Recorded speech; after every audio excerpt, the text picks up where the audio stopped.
¿Qué hemos visto hoy?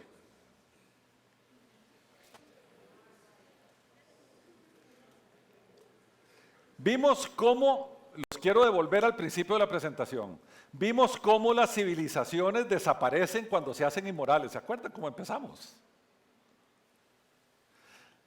También analizamos la moralidad romana en los tiempos bíblicos y la vemos como la de hoy. Rolly nos presentó el matrimonio, cómo pertenece a Dios, porque es diseño de Dios y cómo Dios lo protege con sus mandatos. Y Mao nos dijo cómo empezó todo esto allá a mediados del siglo XX.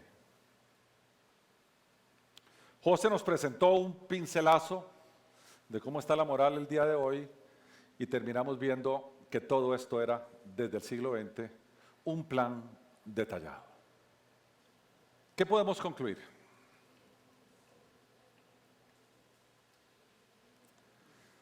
Bueno, lo primero es que el Señor no cambia.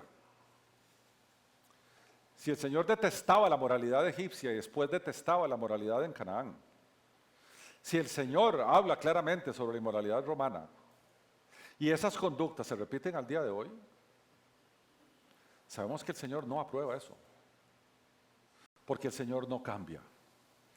Y la razón por la cual lo desaprueba es porque el Señor guarda su joya más preciada, la familia. Él la guarda, Él la cuida. Por eso esas leyes que Rolly nos presentó, esas leyes tendían a proteger esa institución de la familia. El hombre y la mujer dedicados el uno al otro siendo una sola carne. Entonces penaba el adulterio con la muerte, penaba la homosexualidad con la muerte, penaba la bestialidad con la muerte, penaba el incesto con la muerte. Todo lo que atentara con esta unidad llamada familia. Porque es claro que individuos inmorales producen familias inmorales, que es lo que estamos a punto de ver en esta siguiente generación, y lamentablemente las familias inmorales montan, transforman y se congregan en iglesias inmorales. Porque ahora tenemos estas iglesias. Voy a usar algo para impresionarlos, pero verán.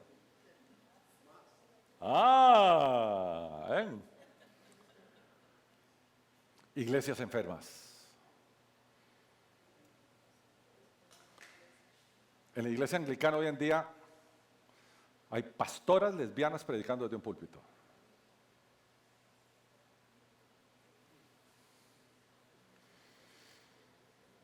Y por lo tanto, desde esas iglesias podridas se pudre la sociedad.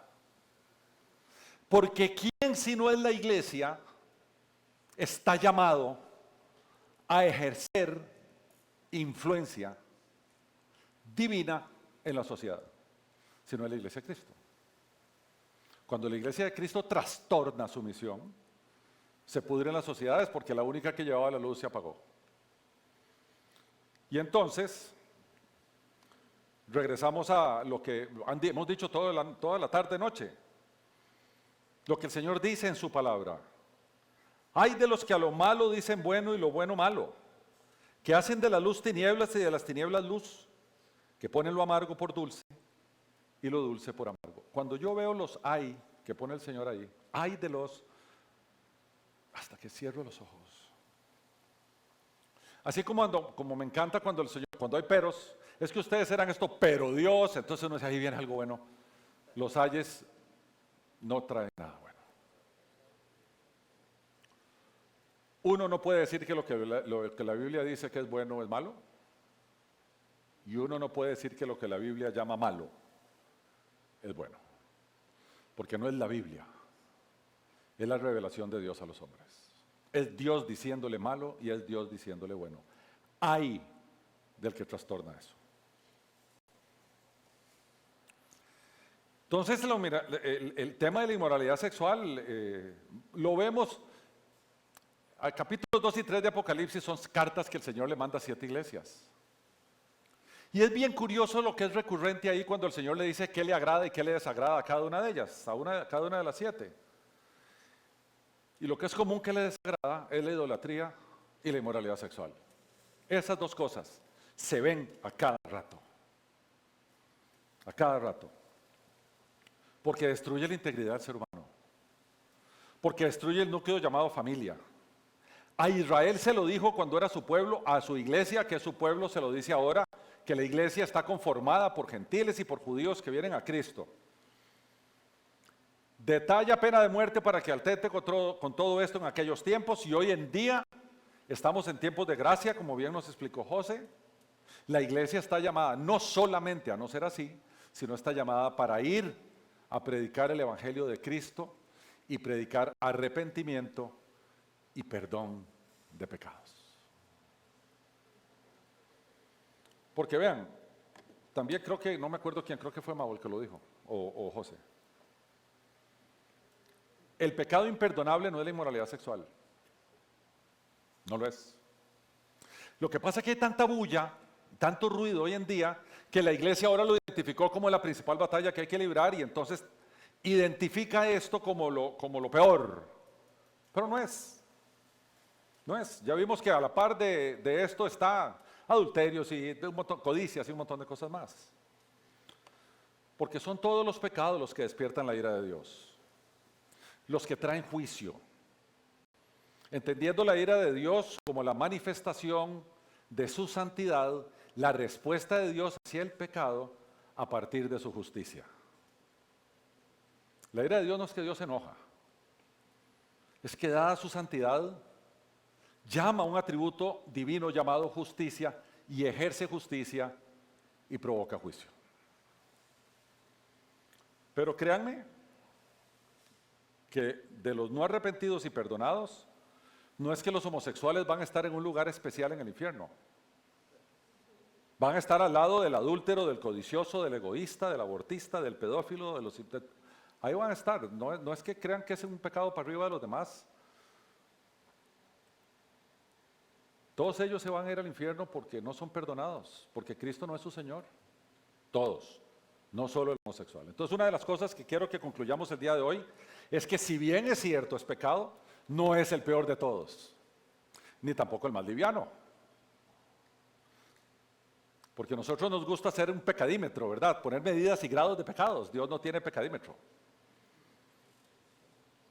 El que peca contra Dios peca contra su santidad. Sea una mentirita o sea una inmoralidad sexual. Sin importar el tipo de pecado, todos necesitamos un Salvador. Por tanto, los inmorales, los homosexuales, los adúlteros, los concubinos, no son nuestros enemigos, es nuestro campo de misiones. ¿Qué quiere decir esto? Los tenemos que ver con amor, no con odio. Y porque los amamos, tenemos que ir a predicarles a Cristo. No es vos, la Biblia dice que vos sos, no, es que todos somos. El mundo está dividido en, no, los santos, no, el mundo, hay una cosa que tenemos todos en común, todos somos pecadores. La división es que unos son perdonados y otros no. Pero que somos pecadores lo somos todos. Por eso, y ustedes ya han visto que en todas las conferencias que nosotros hacemos todos los meses, esta misma filmina sale con la cruz. En todas. Porque solo hay un camino. Para los que mentimos, o para los que no pagamos nuestros impuestos, o para los que violamos los límites de velocidad, o para los que adulteramos, o para los homosexuales, o para los pedófilos, o para los que ustedes quieran. Yo soy el camino, la verdad y la vida, y nadie viene al Padre si no es por mí, dijo nuestro querido Señor Jesucristo. Y la Biblia nos manda a predicar a Cristo y a este crucificado a tiempo y afuera de tiempo. Y yo sé que aquí, a ver, algunos tendrán amigos homosexuales, otros tendrán parientes homosexuales, algunos tendrán hijos homosexuales, otros tendrán hermanos, otros primos. Y esto nos pone todo lo que hemos visto hoy en un zapato. ¿Qué hacemos? ¿Cómo los abordamos?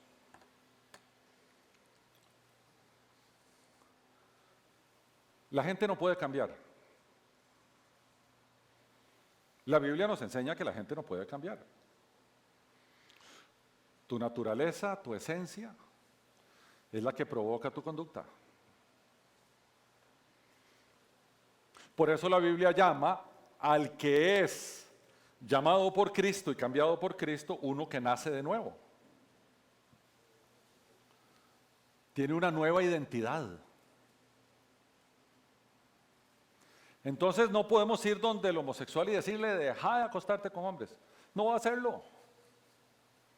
Porque esa es su identidad. Pero no es su identidad de homosexual, es su identidad de pecador.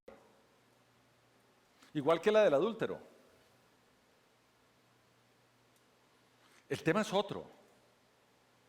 El tema es quién es Cristo, la segunda persona en la Trinidad, Dios,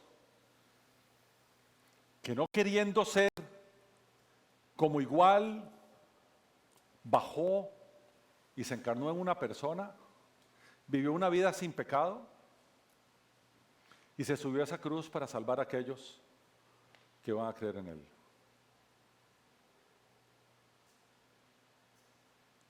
Esos son los que se salvan, no importa quiénes sean. Y ese es el mensaje que hay que llevar. No es otro. Y puede ser que nuestros parientes, hijos, hermanos, primos, o amigos, o vecinos, o el que sea, nos vaya a rechazar. También hay maneras, ¿verdad? Está la manera amorosa de presentar a Cristo y está el santurrón que viene a decirle, pecador y redento, te vas a ir a quemar a los infiernos y ahora sí vas a... Así no es. Así no es. Yo empezaría por el principio, porque te amo, te vengo a decir esto. El destino de todos era este, carne de infierno. Pero resulta que Cristo intervino en la historia del ser humano. Y ahora el destino de los que estamos en Cristo es otro. Eso es lo que vengo a mostrarte. A Cristo y a Cristo crucificado. Y bueno, si nos rechaza, incluyendo parientes, si nos rechaza o tenemos una separación temporal, eso no se compara al futuro que le espera a esa persona. Entonces, de alguna manera hay que estar dispuesto a sacrificar una relación con el propósito de llevarles a Cristo. No sabemos si ellos van a nacer de nuevo, no sabemos. Pero el Señor, cuando mandó a ser testigos y a predicar, no nos dijo, ustedes seleccionen a quién sí y a quién no, no nos dijo. Ir por todo el mundo y a todas las naciones. Me seréis testigos, le dijo a los discípulos, en Jerusalén, Judea, Samaria, en todas las naciones. Nosotros no somos quienes para discriminar a quién le predicamos el Evangelio de Cristo y a quién no.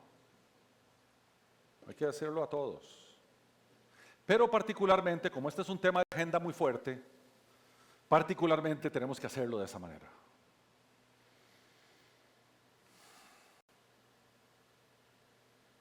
Porque hay buenas noticias. Porque vos no vas a poder dejar de ser quien sos, pero el Señor va a hacer el trabajo. Dice allá atrás en el Antiguo Testamento, el profeta Ezequiel dice, yo les daré un solo corazón y pondré un espíritu nuevo dentro de ellos. Un espíritu nuevo. Está hablando del futuro. Y quitaré de su carne el corazón de piedra y les daré un corazón de carne. Para que anden en mis estatutos, guarden mis ordenanzas y los cumplan. Entonces serán mi pueblo y yo seré su Dios.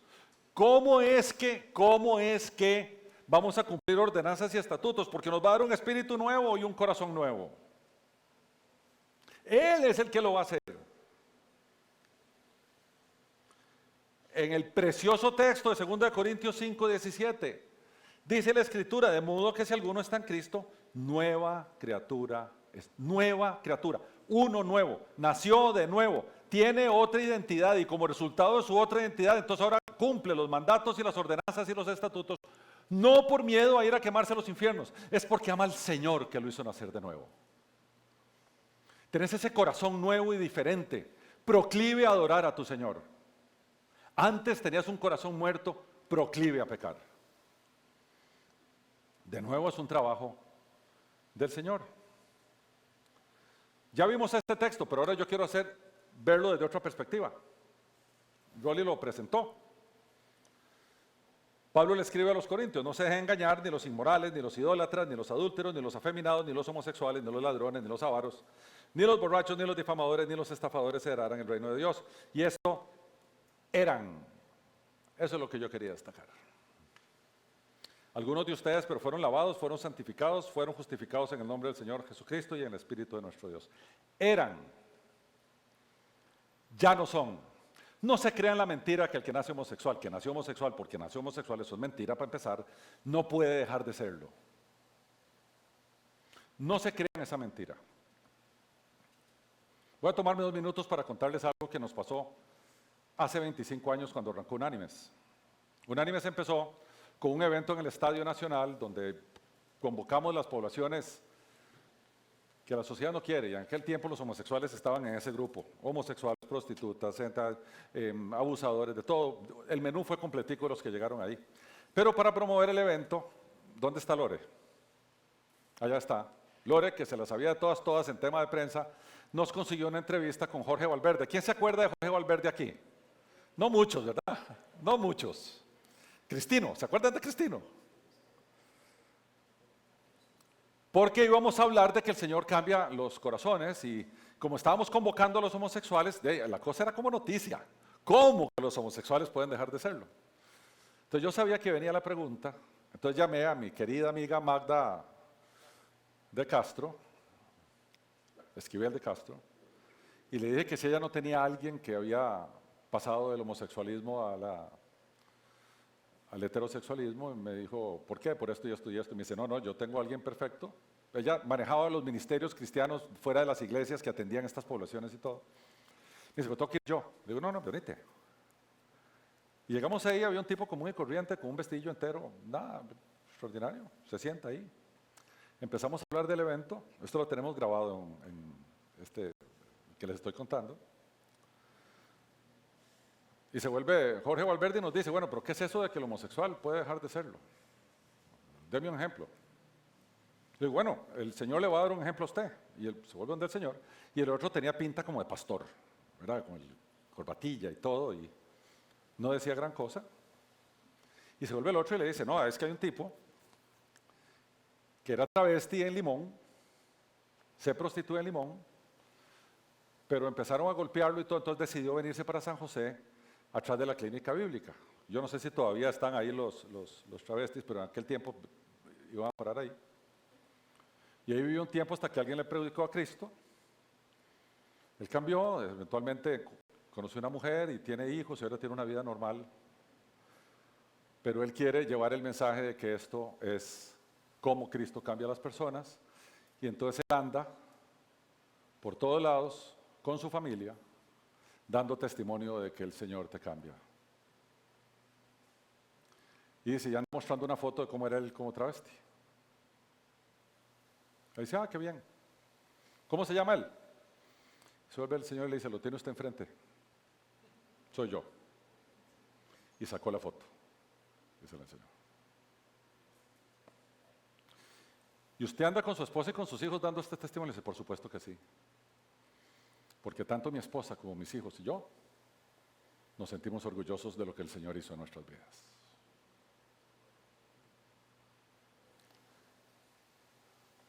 Algunos, y esto eran algunos de ustedes, pero fueron lavados, fueron santificados.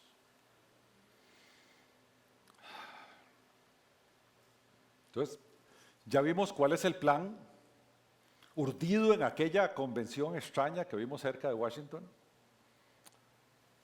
Pero el Señor tiene el suyo.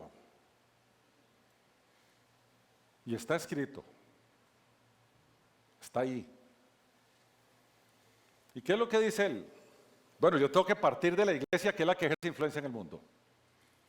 La iglesia es la que predica mi palabra. La iglesia es la que obedece mi palabra. Y por lo tanto, las iglesias que se mantienen con la sana doctrina, que se mantienen puras doctrinalmente, esas son las que yo voy a usar para provocar todo esto. ¿Y qué es lo que hacen las iglesias sanas? Transforman gente que está enferma en individuos sanos. ¿Cómo lo hace? Por supuesto que lo hace el Señor, pero el Señor eligió como medio para hacerlo su iglesia. Para eso la dejó aquí en la tierra. Y esos individuos sanos constituyen familias sanas que de nuevo van a formar parte de iglesias sanas. Entonces Dios transforma, constituye e integra. Queridos hermanos, aquí está nuestra misión en esta batalla. No está en ningún otro lugar. No podemos dejar de ser iglesia, porque este es el medio que el Señor decidió y escogió para llevar adelante y reunir un pueblo para sí que va a vivir en una eternidad con Él. Como siempre, terminamos nuestras conferencias con un texto bíblico, y ahora quiero tomarlo de lo que para mí es la oración más bella que se ha orado en toda la historia, que es el capítulo 17 del Evangelio de Juan, cuando Jesús le ora al Padre. Y Jesús orándole al Padre al final de la última cena, dice el Señor a su Padre Celestial: yo les he dado tu palabra y el mundo los ha odiado, porque no son del mundo, como tampoco yo soy del mundo. No te ruego que los saques del mundo, sino que los guardes del maligno. Ellos no son del mundo, como tampoco yo soy del mundo. Santifícalos en la verdad. Tu palabra es verdad. Como tú me enviaste al mundo, yo también los he enviado al mundo. Y por ello yo me santifico, para que ellos también sean santificados en la verdad. Jesús estaba orando esto en voz alta, y aquí a la par tenía a 11 discípulos, porque ya Judas se había ido. Y los 11 discípulos estaban oyendo esa oración así para arriba. Y Jesús orando en voz alta. Y ahora se vuelve Jesús y dice: pero no ruego solo por estos, sino también por los que han de creer en mí por la palabra de ellos, que están congregados este sábado en Santana. Está hablando de nosotros. ¿Cómo es que nosotros creímos en lo mismo a partir de la palabra de los que Cristo tenía enfrente? Porque esos fueron los que escribieron el Nuevo Testamento. Y a partir de la palabra de ellos nosotros creemos. Entonces el Señor está hablando de nosotros aquí. Para que todos sean uno. Como tú, oh Padre, estás en mí y yo en ti. Que también ellos estén en nosotros, para que el mundo crea que tú me enviaste. Cada uno de nosotros estuvo en la mente de Cristo desde antes de que el mundo existiera. Porque Cristo en su eternidad, y el Padre en su eternidad, y el Espíritu Santo en su eternidad, decidió eso. Y ahora Cristo dice: los voy a dejar en el mundo, no los voy a llevar de ahí, dejo la iglesia aquí.